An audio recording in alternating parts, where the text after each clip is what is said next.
Selamat pagi jemaat sekalian. Selalu sukacita kalau kita bisa bertemu untuk sama-sama belajar firman.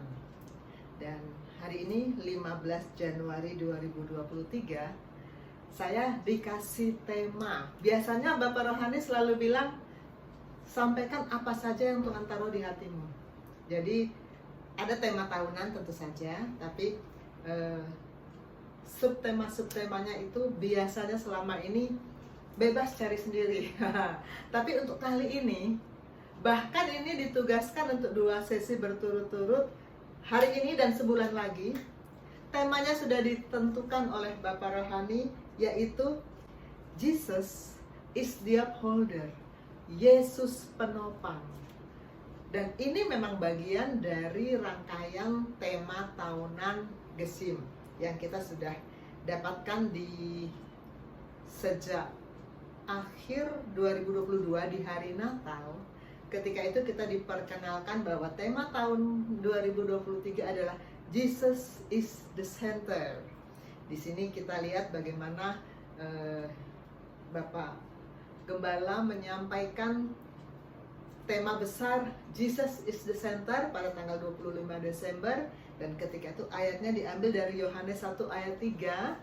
Segala sesuatu dijadikan oleh Dia, dan tanpa Dia tidak ada sesuatu pun yang telah jadi dari segala yang telah dijadikan. Ini kita deklarasikan ayat ini menutup tahun 2022. Dan kemudian memasuki 2023, kita masuk dalam 5 subtema besar. Subtema pertama adalah Yesus is the source, Yesus adalah sumber. Subtema kedua adalah Jesus is the upholder, itu yang sekarang kita masuk. Dan nanti akan ada 3 subtema besar lagi yang menyusul sepanjang 2023, semua sudah disusun oleh Bapak Gembala. Karena itu kita memasuki 2023, 1 Januari dimulai dari subtema pertama, Jesus is the source. Kita sudah aminkan bersama-sama bahwa Yesus itu sumber. Bahkan di komsel masing-masing kita sudah merenungkan ini tema bahan dari komsel di 29 Desember mengenai Jesus is the source. Tuhan Yesus itu sumber hidup, sumber kasih, sumber iman, dan sumber energi. Dan ini masih diulang lagi 1 minggu kemudian, masih tema yang sama, Jesus is the source. Dan sekarang kita masuk pada subtema kedua, Jesus is the upholder, Yesus penopang. Ayat utama yang tadi kita sudah baca sebagai nats pembimbing adalah Ibrani 1 ayat 3. Saya ajak kita sekali lagi untuk mendeklarasikan firman ini. Kita berdiri, kita sama-sama mengucapkan dengan iman. 1, 2, 3. Ia adalah cahaya kemuliaan Allah dan gambar wujud Allah, dan menopang segala yang ada dengan firman-Nya yang penuh kekuasaan. Dan setelah ia selesai mengadakan penyucian dosa, ia duduk di sebelah kanan yang maha besar di tempat yang tinggi. Amin. Silakan duduk saudara sekalian. Ia menopang segala yang ada dengan firman-Nya. Dan ini sungguh-sungguh sudah saya alami dalam hidup saya. Nanti saya akan tampilkan apa yang pernah saya alami di mana Tuhan menopang saya, menopang segala yang ada. Kita mulai dulu dari what, seperti biasa untuk mempermudah, karena saya kan nggak sekolah Alkitab ya. Jadi saya sharing dari apa yang saya alami. Apa, mengapa, bagaimana. Menopang, saya akan tampilkan menurut kamus. Menopang itu apa sih menurut kamus? 1, menyangga, menahan dari bawah. Menahan dari bawah artinya sesuatu yang sangat beresiko untuk jatuh. Hidup kita ini sangat beresiko untuk jatuh. Jadi kita butuh penyangga, butuh penopang. Ini dari Bapak Rohani. Ketika menugaskan saya untuk sharing tentang Yesus is the upholder, beliau menyampaikan 5 item ini. Kata menopang dalam bahasa Yunani, kalau saya mah nggak ngerti bahasa Yunani ya. Dalam di Interlinear Bible gunakan kata veron. Veron kalau di kami di kedokteran itu beda lagi artinya. Tapi di bahasa Yunani veron, yang dalam bahasa Alkitab King James Version diterjemahkan sebagai uphold. Ini ada beberapa pengertian. Pertama, menyangga. Menyangga supaya tetap tegak. Kalau sanggaan itu berhenti akan jatuh. Menyangga supaya tidak jatuh. Kedua, menstabilkan supaya tetap terhubung dengan sumber kekuatan dan tidak tergoncang. Belum lama ini kita mendapatkan berita goncangan di daerah Jawa Barat ya. Goncangan demi goncangan yang bikin kita ciut. Bandung sempat dinyatakan bahaya, tapi untung ada yang menstabilkan sehingga goncangan itu berhenti.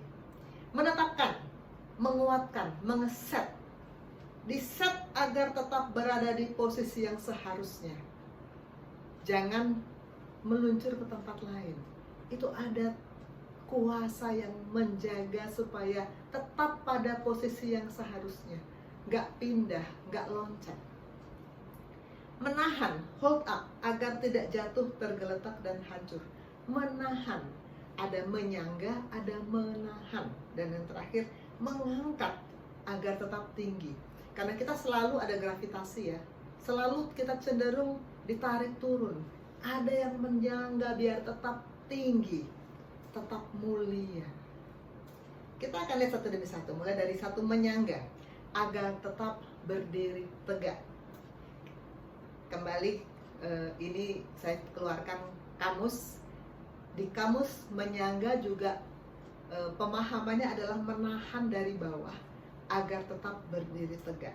Kita tentu sering melihat pemandangan seperti ini, pohon besar yang baru ditanam. Kalau pertamanan Jakarta sekarang cantik loh, ada banyak taman-taman di rumah sakit Koja juga sekarang cantik. Ada banyak taman-taman dibuka. Ketika pohon besar baru ditanam, badannya besar, tapi akarnya kan masih lemahnya.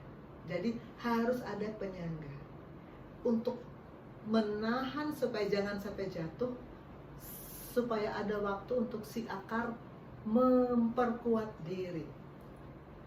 Kalau tidak disangga, jatuh. Beberapa waktu yang lalu kan cuaca jelek ya, angin kencang, badai. Di depan rumah saya, pohon besar, betul-betul besar, besar banget. Saya peluk pohonnya nggak sampai. Di sini yang paling besar siapa? Saya peluk masih sampai. Tapi pohon ini betul-betul besar dan jatuhnya betul-betul menutupi seluruh badan jalan, sehingga ruas jalan depan rumah saya ditutup untuk umum. Dan pengerjaan untuk menggergaji pohon itu sampai tengah malam. Ketika itu pas kita komsel ya, saya tidak ingat dengan IPD berapa. Pas kita komsel saya gelap-gelap karena listriknya putus kan. Sampai tengah malam pengerjaan mengangkat pohon itu, saking besarnya. Besar tapi nggak kuat ternyata. Besar tetap perlu penyangga. Besar tidak selalu berarti kuat.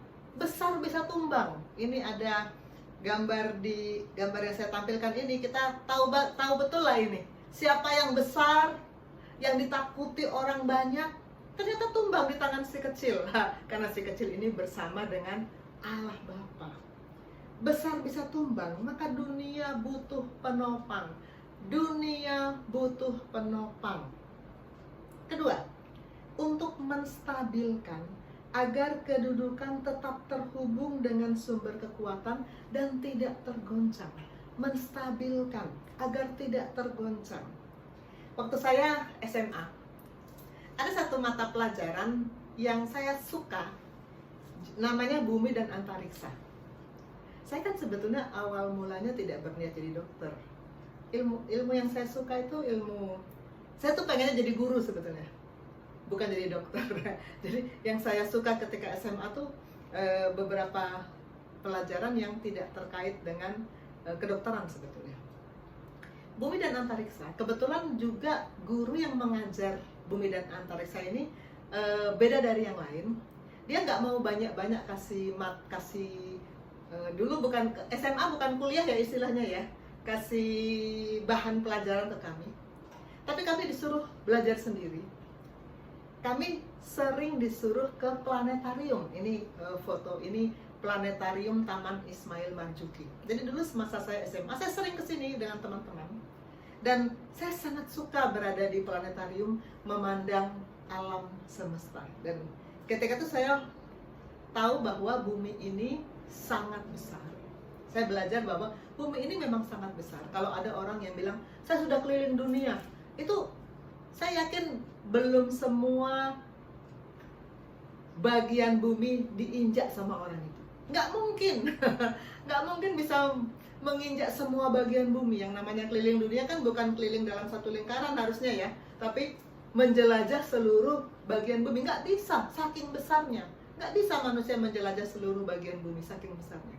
Tapi bumi yang sebesar itu, yang tidak terjangkau oleh kita, ternyata hanya satu bagian kecil dari galaksi yang namanya Bima Sakti. Hanya satu bagian kecil. Galaksinya sebesar seluas ini, bumi cuma satu titik kecil. Matahari bukan satu-satunya benda bercahaya ternyata di galaksi Bima Sakti. Ternyata galaksi Bima Sakti juga bukan satu-satunya galaksi di alam semesta. Saya baca di kompas.com, ternyata ada miliaran galaksi. Wow, luar biasa ternyata alam semesta ini. Luar biasa luasnya, tetapi semuanya beredar dengan teratur. Bumi berputar di porosnya, mengelilingi matahari, semuanya siklik, semuanya teratur. Galaksi yang lain juga tahu diri, nggak ada yang iseng-iseng nyerempet galaksi kita. Semuanya ada yang atur. Kalau tidak, kalau fungsi Yesus sebagai penopang berhenti 1 detik saja, tabrakan bintang-bintang, habis. Kita sangat memerlukan fungsi Yesus sebagai penopang, menstabilkan agar kedudukan satu dan yang lain tetap terhubung dengan sumber kekuatan dan tidak tergoncang. Ketiga, menetapkan, menguatkan, mengeset agar tetap berada pada posisi yang seharusnya. Menetapkan, menguatkan. Ini kita sering lihat pemandangan seperti ini ya, ada barang di atas mobil angkutan. Nah, kalau begini, posisi seperti ini, mobil langsung jalan, apa yang terjadi? Terlempar barang itu. Maka harus ada yang menguatkan, harus ada yang mengeset supaya terfiksasi. Mobil boleh jalan tapi barang harus tetap di tempatnya. Maka fungsi berikutnya dari Yesus sebagai penyangga adalah mengeset agar tetap di tempatnya.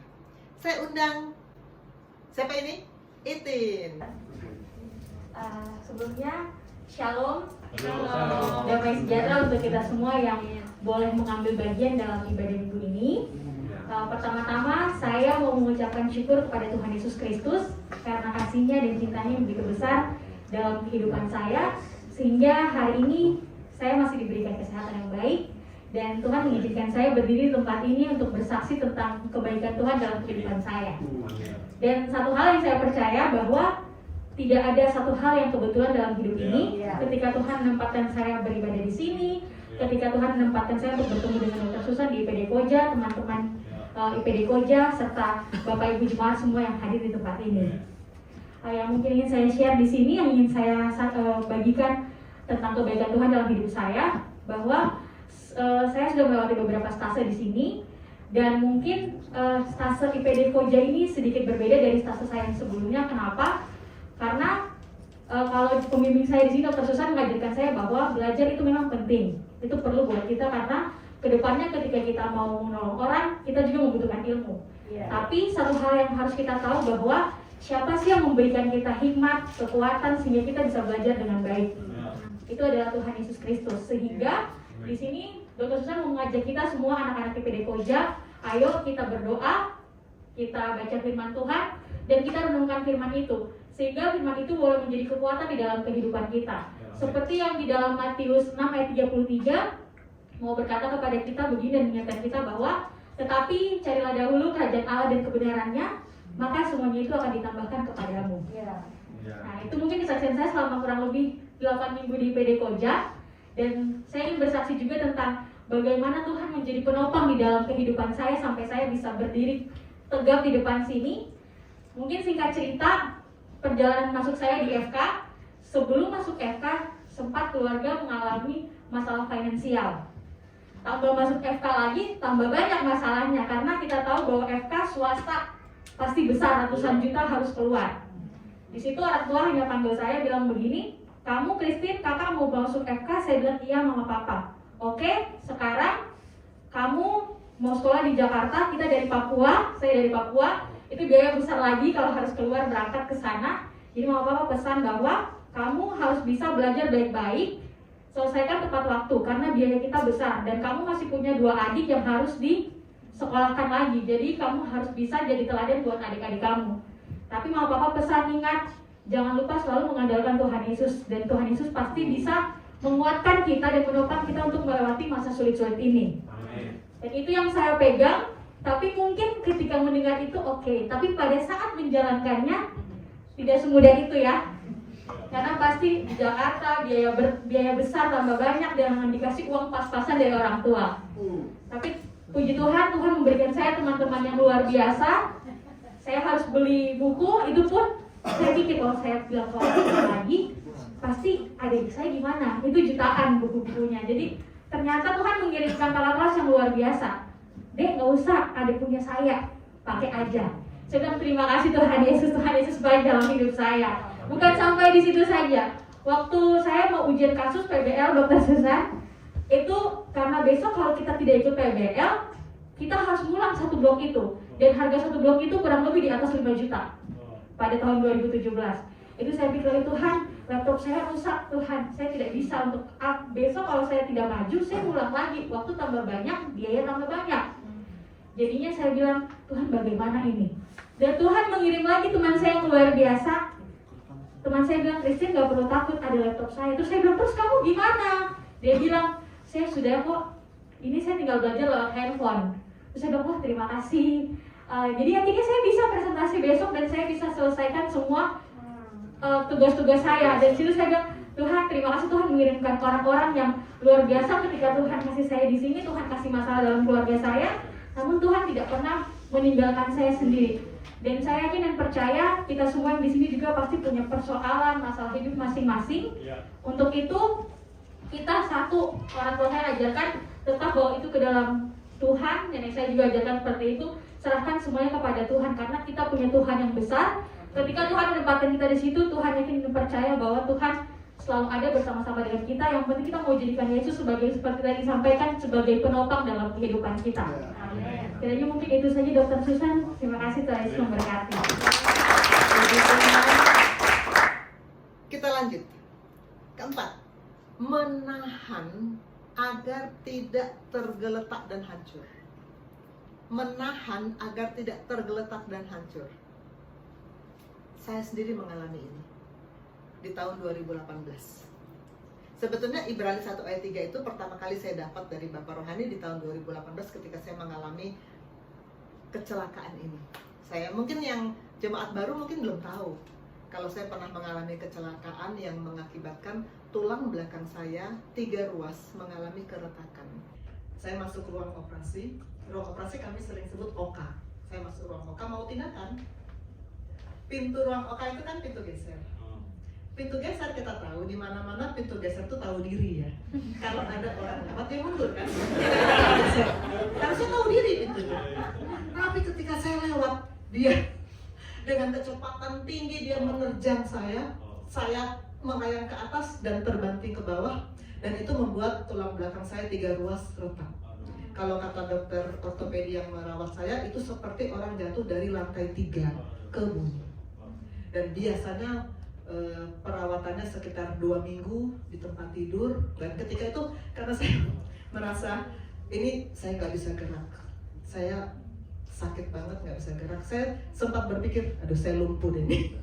Saya sempat berpikir Tuhan kalau memang Tuhan mengizinkan saya lumpuh, saya terima. Karena sudah saya udah nggak tahu lagi mau bagaimana. Tapi ketika saya di ruang observasi sambil menunggu hasil CT scan, saya terus-menerus memperkatakan 1 Petrus 2 ayat 24. Saya bilang, Tuhan, firman-Mu berkata, Engkau sudah memikul dosaku dalam tubuh-Mu, dan aku sudah mati dalam dosaku, dan aku mau hidup untuk kebenaran, dan aku percaya oleh bilur-bilur-Mu penyakitku sembuh. Saya ulang terus sepanjang hari. Sampai kemudian saya mendapat hasil CT scan, memang ada keretakan di 3 ruas tulang belakang saya dirawat. Tapi puji Tuhan, saya tadinya sudah diramalkan 2 minggu di tempat tidur, tapi Tuhan baik, Tuhan baik, amin. Hari kelima saya tanya sama dokter DPJP saya coba jalan boleh nggak? Boleh. Saya coba jalan, bisa. Aduh, saya senang banget. Akhirnya saya hari kelima itu sore-sore saya pulang, saya melanjutkan memang dengan terapi, tapi saya pelan-pelan mulai bekerja. Dan dokter DPJP saya bilang yang penting jangan jatuh lagi, jangan terpleset, jangan sampai gangguan keseimbangan. Makanya sekarang setiap kali saya naik turun tangga, murid-murid saya sudah standby kasih tangan untuk menopang supaya saya nggak jatuh. Saya dijaga banget sama murid-murid saya karena mereka tahu. Mungkin sebagian belum tahu, tapi sebagian mungkin sudah tahu kalau saya pernah mengalami kecelakaan. Dan saya ketika itulah Bapak Rohani kasih ke saya Ibrani 1 ayat 3 bahwa firman yang kita baca tiap-tiap hari itu, yang kita deklarasikan tiap-tiap hari itu, firman itu menopang, betul-betul menopang, sehingga kita tidak jatuh tergeletak. Amin. 2020 saya kembali mengalami penyakit yang, kalau ini penyakit, kalau kemarin kan kecelakaan, kalau ini penyakit yang berat dalam asuransi termasuk dalam critical illness. Ada CI, maka ini pasti berat karena ada CI, critical illness. Saya mengalami, ternyata saya pikir kenapa saya kok begini, suka tiba-tiba lupa ingatan, tiba-tiba saya nggak bisa mencapai ruangan yang seharusnya saya datangin untuk visit, kok tiba-tiba begini, kok jalan tiba-tiba saya jalannya sangat cepat, nggak bisa saya kendalikan, kenapa begini? Akhirnya ketahuan saya ada tumor otak. Dan ketika itu saya tentu saja harus dirawat, mengalami operasi besar yang namanya VP shunt. Sekarang saya kan setiap hari kan mampir di ruangan neurologi untuk visit pasien-pasien neurologi yang ada diabetesnya. Dan banyak dari mereka tuh juga operasi VP shunt. Tapi kelihatan sekali betapa bedanya kalau Tuhan menopang. Mereka tetap tergeletak di tempat tidur dengan kondisi yang buruk, sementara Tuhan menganugerahkan saya sekarang tetap bisa berfungsi untuk kerajaan surga. Haleluya, amin. Saya selalu mengatakan Tuhan, di kepala saya ada selang-selang, sampai di leher, sampai di perut saya. Tapi orang-orang yang pakai selang seperti ini kebanyakan kondisinya, kalian koas lihat kan bagaimana vivisan di Koja, bagaimana kondisi mereka. Tapi saya dengan selang-selang ini, saya ditopang, tetap bisa melakukan apa yang Tuhan mau kami lakukan. Kemarin saya dan murid-murid saya sangat bersuka cita bisa mengajak mereka pelayanan. Kemarin kita maraton melayani berapa orang ya kemarin? 11 orang ya, melayani menyampaikan firman pada 11 orang. Tapi saya itu nggak mungkin saya lakukan kalau saya tergeletak di tempat tidur. Maka Tuhan menopang. Tuhan menopang supaya saya tetap bisa berfungsi untuk kerajaan surga. Amin. Dan saya mau katakan ini untuk murid-murid. Kalau ada orang sakit apapun, jangan katakan ini dari Tuhan. No, Tuhan tidak pernah kasih penyakit. Tuhan tidak pernah kasih masalah. Tuhan tidak pernah kasih pencobaan. Yakobus 1 ayat 13. Bila seseorang dicobai, janganlah ia berkata pencobaan ini datang dari Allah. Bukan. Tapi Allah bisa izinkan terjadi. Ini ayat ini diberikan oleh Bapak Rohani juga ketika saya tumor otak. Pencobaan yang kamu alami adalah pencobaan biasa, bukan dari Tuhan. dan cobaan biasa. Tidak melebihi kekuatan manusia, tidak melebihi kekuatan saya. Seberat-beratnya penyakit yang saya alami, tidak melebihi kekuatan saya. Amin.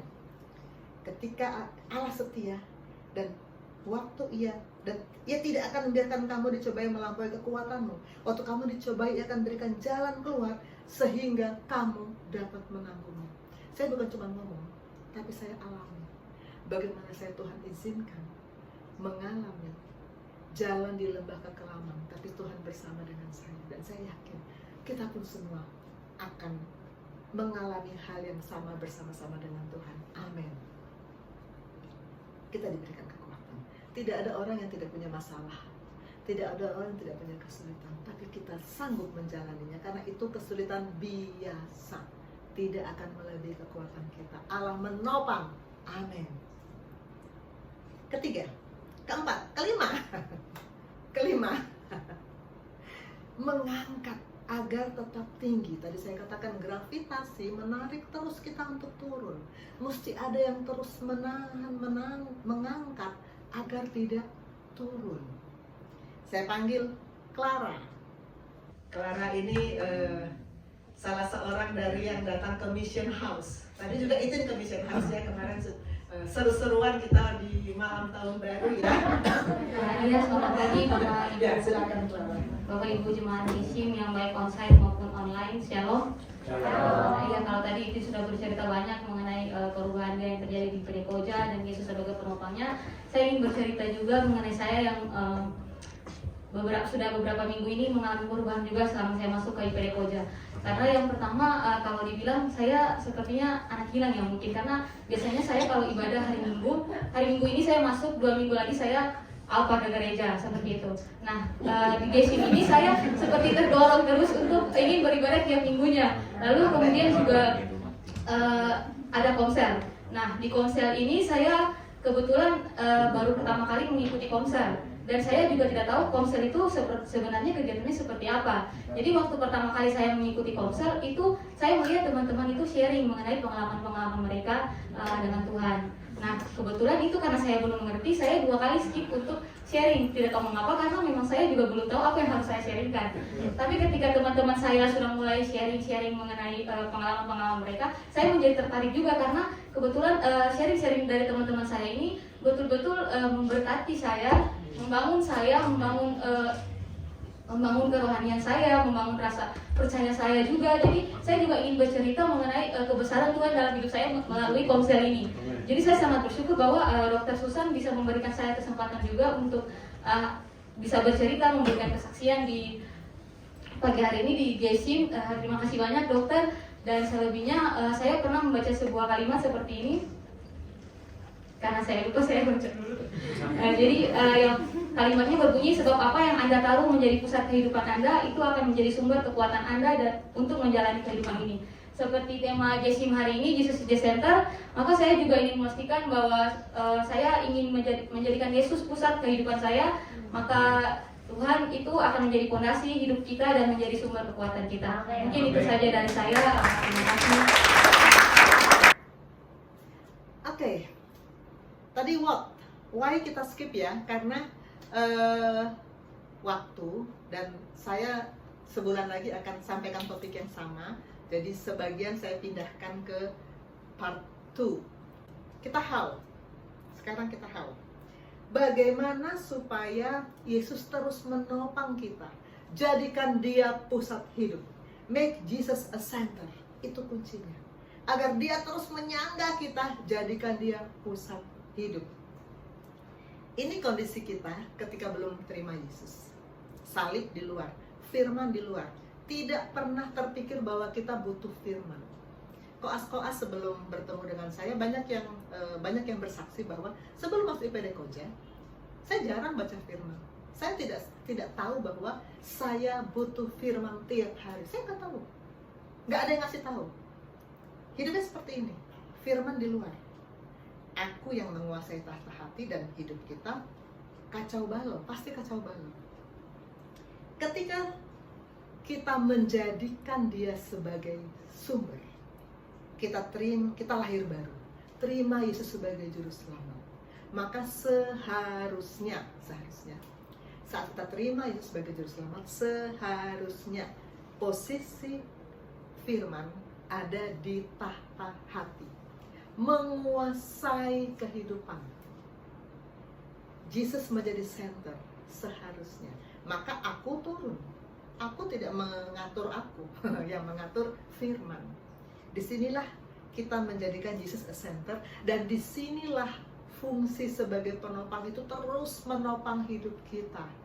Jesus is the upholder if Jesus a center. Tapi kebanyakan orang Kristen terima Yesus. Ada koas saya yang berkata, saya sering dokter terima Yesus, tiap kali KKR saya bangun, berdiri, terima Yesus berkali-kali. Tetapi banyak orang Kristen terima Yesus dengan posisi seperti ini, tidak menjadikan dia center. Firman di bawah, aku yang tetap menguasai. Tidak merasa perlu untuk baca firman tiap hari, tidak merasa perlu untuk mendeklarasikan firman, tidak merasa perlu untuk hidup dalam kebenaran firman. Padahal sudah terima Yesus. Banyak orang Kristen seperti ini. Hanya masuk pada pembenaran pasif. Allah kan mengasihi, aku dikasihi oleh Allah, aku milikmu Yesus, aku diberkati, sampai pada pembenaran pasif, tapi tidak menjadikan dia sebagai center. Maka yang terjadi, Yesus tidak menopang hidup kita untuk mendapatkan hidup yang mulia, nggak bisa, karena dia posisinya di bawah. Kita harus masuk pada pembenaran aktif. Ingat pengajaran Bapak Rohani, Pastor Rio, pastor-pastor yang lain tentang pembenaran aktif, pembenaran pasif, dan pembenaran kekal. Kita harus masuk dalam pembenaran aktif baru bisa masuk pada pembenaran kekal, glorification.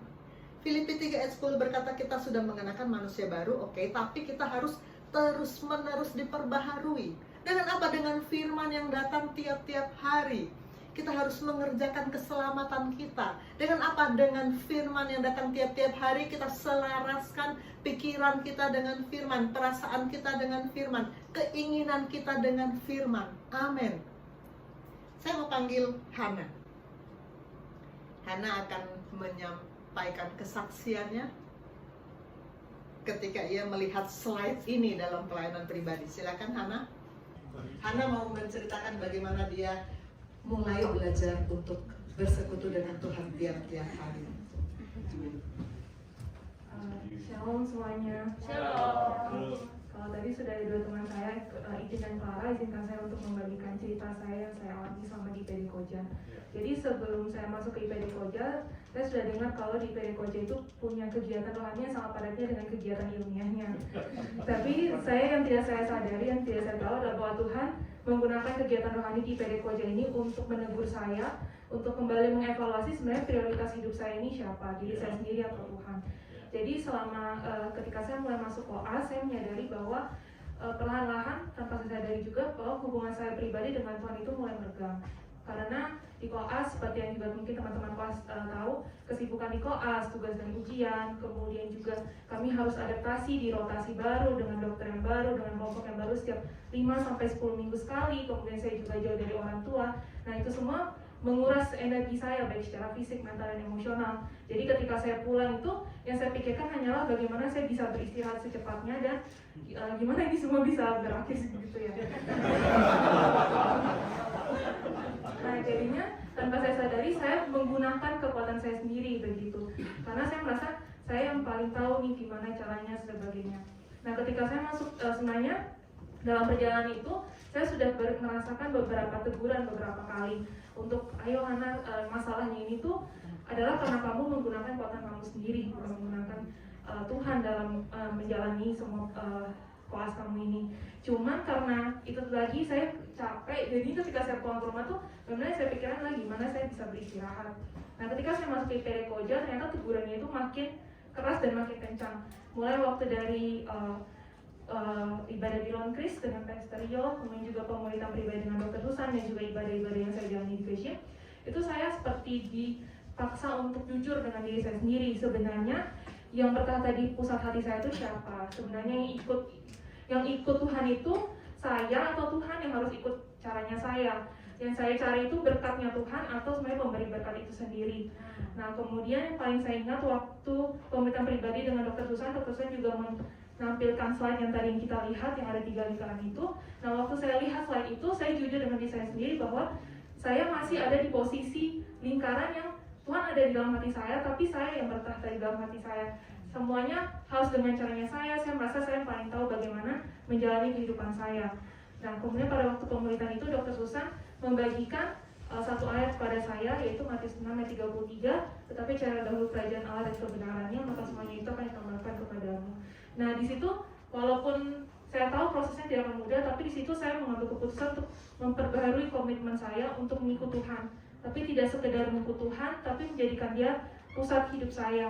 Karena yang saya alami sendiri adalah ketika saya berusaha untuk menjalaninya dengan cara saya sendiri dan tidak menjadikan Tuhan itu pusat hidup saya, ternyata masalah itu malah makin banyak dan makin membuat saya tertekan begitu. Karena hanya Tuhan yang paling tahu cara yang terbaik untuk kita menjalani kehidupan kita, dan ketika Tuhan kita jadikan pusat, dia akan memimpin dan menyediakan segala sesuatu yang terbaik bagi kita. Sekian dari saya, terima kasih.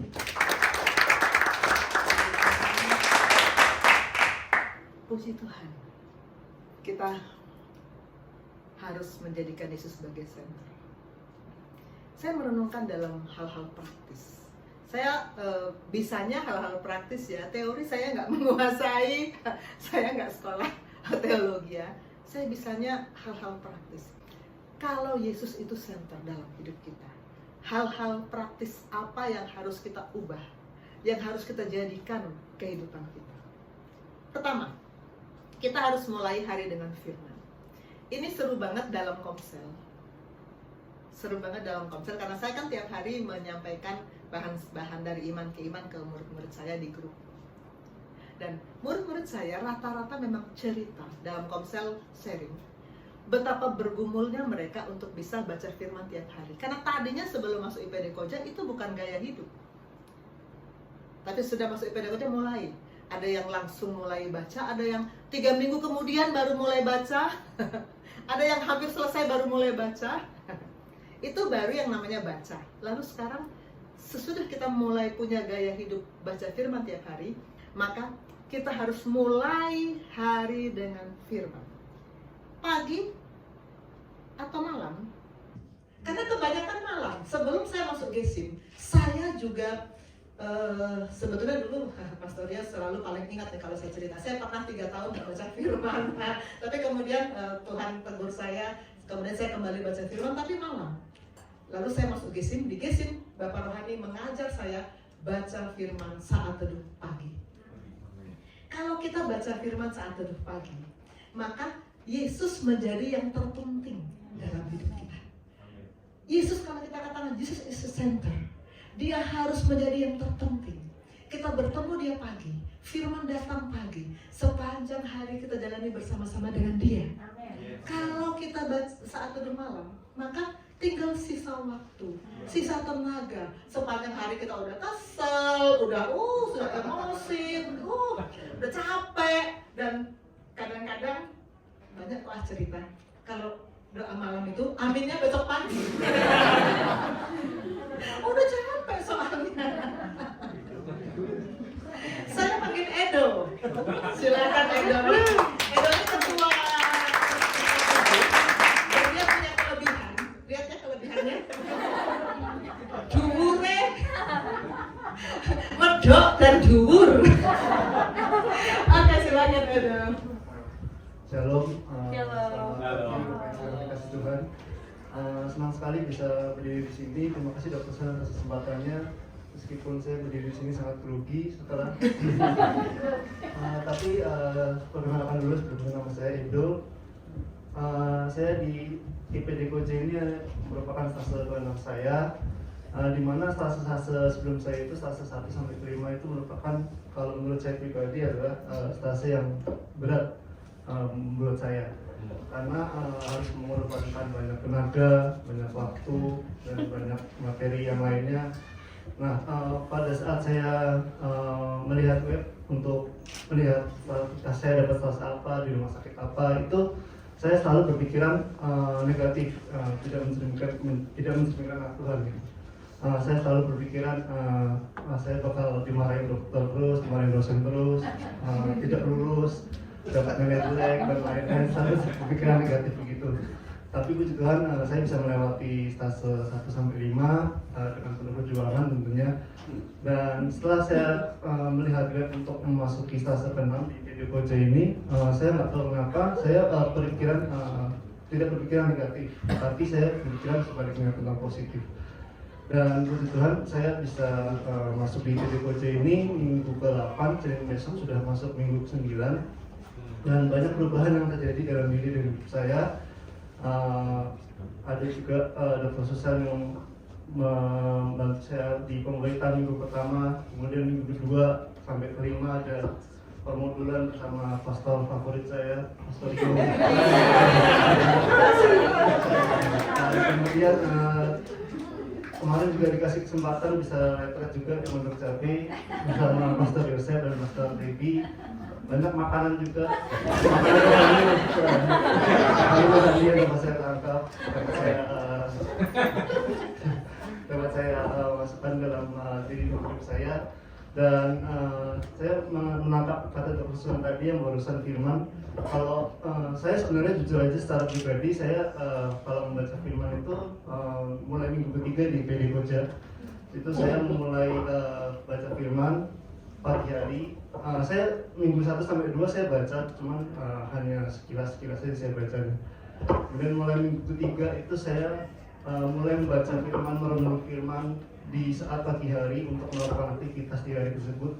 Emang kelihatan bedanya kalau saya membaca firman Tuhan di pagi hari, kemudian saya melakukan aktivitas di hari itu, merasa ada ketenangan di dalam hidup saya. Mungkin ada bersama dengan saya, kemungkinan ada kalau berbeda dengan kalau saya tidak membaca Alkitab di pagi hari, meskipun ada masalah-masalah kecil, tapi saya tidak ada ketenangan dalam hidup saya.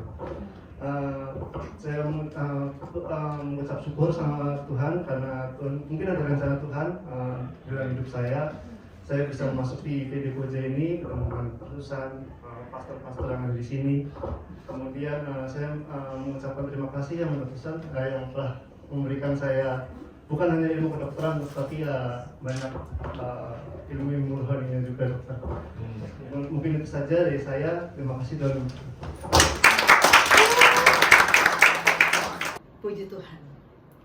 Kita lanjut. Kalau Yesus adalah center, maka kita harus katakan it's all about Jesus. Hidupku seluruhnya adalah tentang Jesus. Kita semua punya media sosial ya. Kita semua punya Facebook, Instagram, TikTok. Apa sih yang mau kita tampilkan di media sosial kita? Pasti kita mau tampilkan diri kita kan? Mau tampilkan kegiatan kita yang paling membanggakan kita, mau tampilkan makanan yang kita lagi makan enak, mau tampilkan baju yang kita pakai bagus, mau tampilkan pacar baru kita. It's all about me. It's all about me. Dan ini memang sebelum saya masuk di sini, saya pun begitu. Saya pun pengen kalau tampil di sosial media, saya mau tampilkan semua tentang saya. Semua tentang saya mau dunia tahu. Kita mau kita yang terlihat. Kita mau kita yang dikagumi, kita mau kita yang menonjol. Tetapi sejak kita memutuskan Yesus adalah center, kita harus ubah. It's all about Jesus. Saya panggil Beatrice. Beatrice senyum dengan saya cerita. Beatrice ini waktu suatu saat saya membaca nama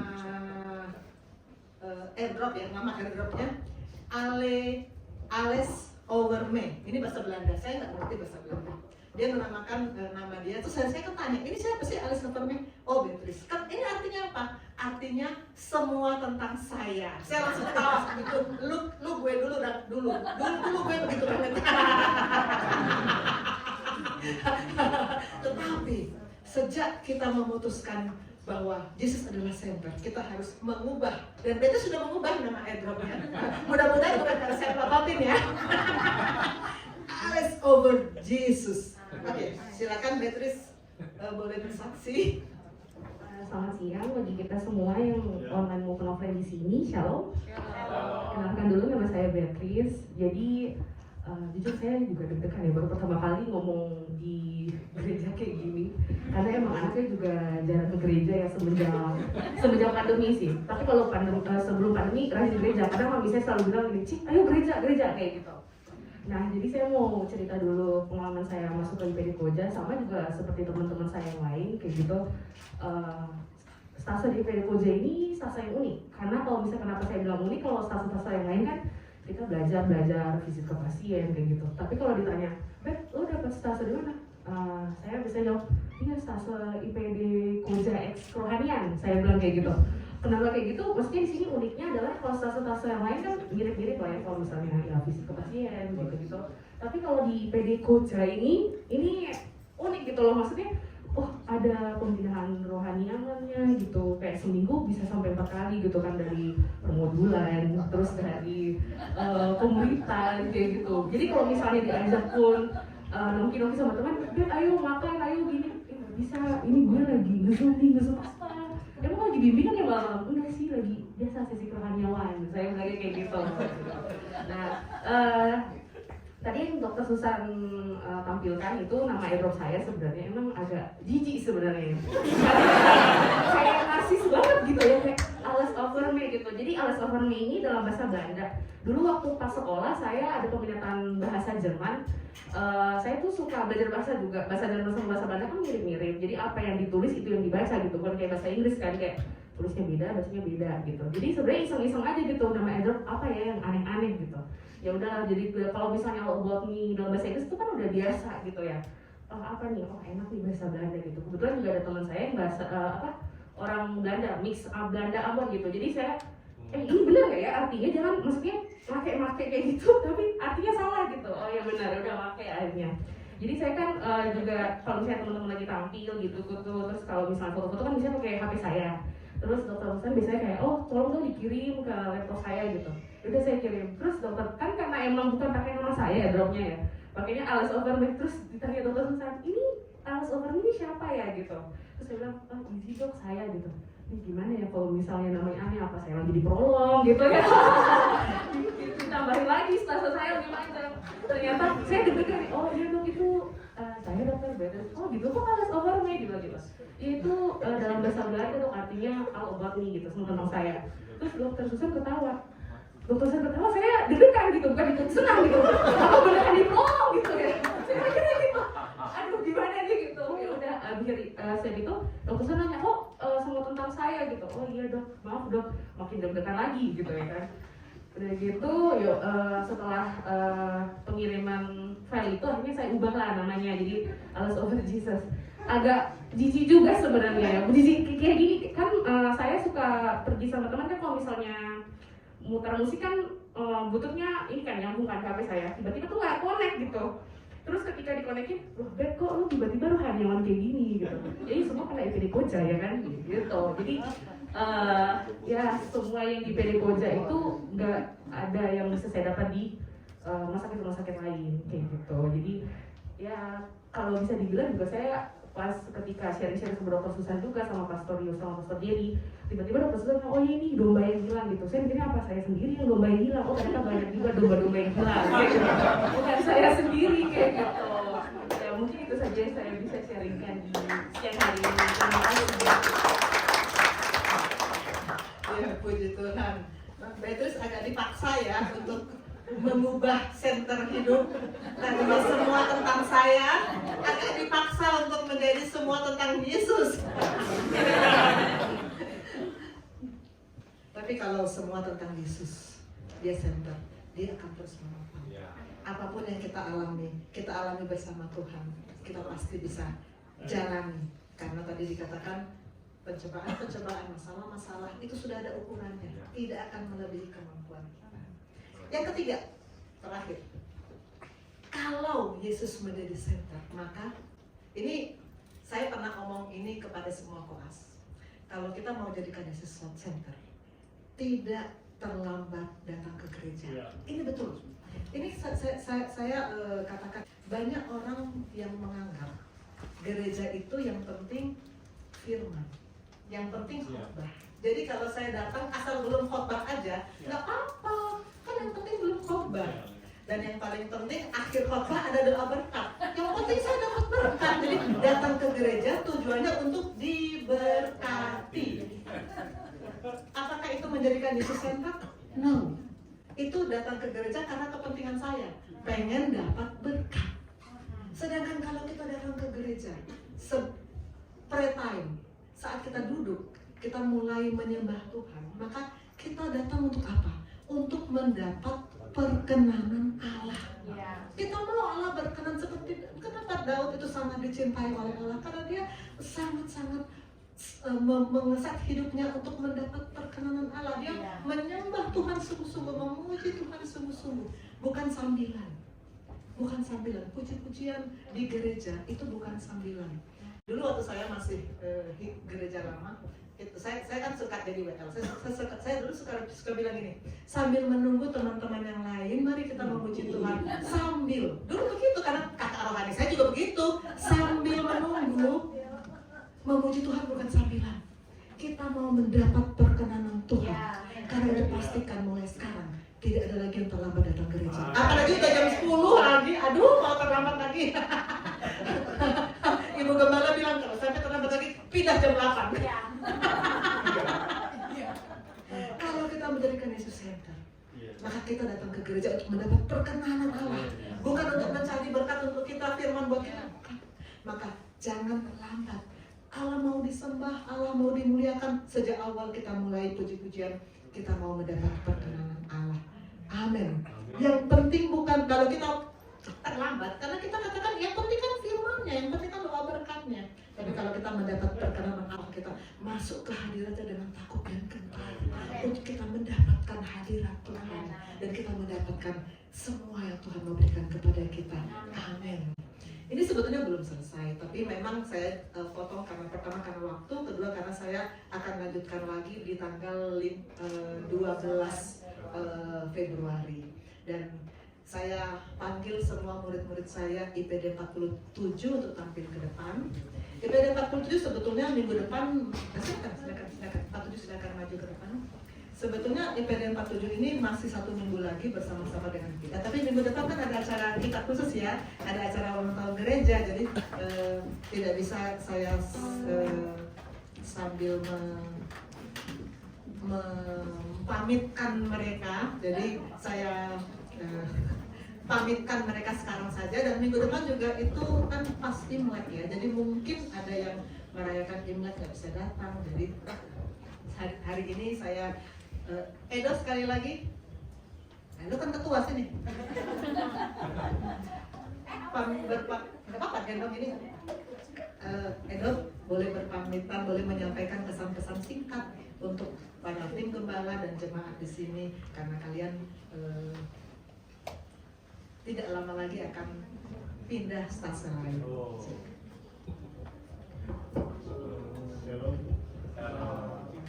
Ini saya perwakilan dari IPD 47 mau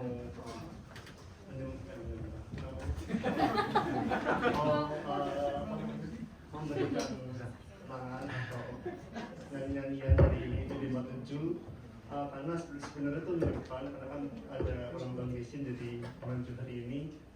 Dan tapi kami dari IPD 47 berterima kasih kepada pengurus Gesim dan Pastor Yosef, Pastor Devi, Pastor Tiri, Pastor Rio.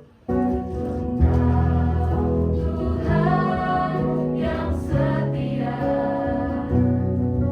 waktumu selalu yang terbaik. Engkau Tuhan sandaranku, dan ku hanya akan berharap padamu. Satu-satunya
Mari kita berdoa.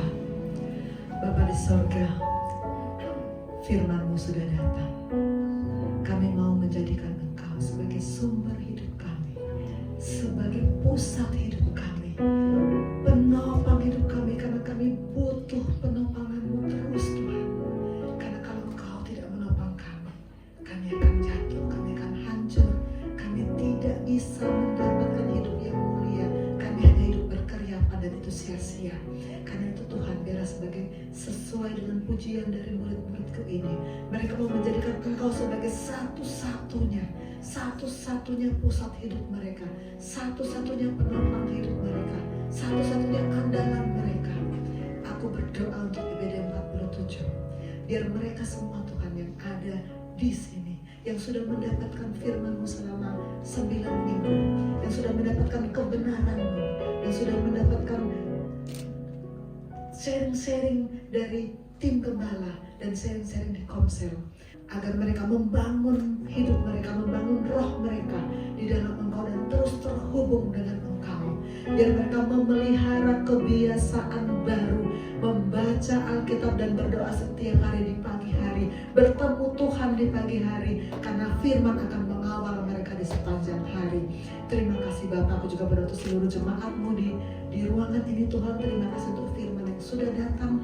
Tolong kami Tuhan untuk sungguh-sungguh menjadikan Engkau sebagai pusat kehidupan kami, agar kami semua hidup dalam topangan-Mu yang mengangkat kami terus, mengangkat kami tetap di tempat yang tinggi dan tidak jatuh, karena Engkau Allah kami. Terima kasih Bapa, dalam nama Tuhan Yesus kami berdoa, amin.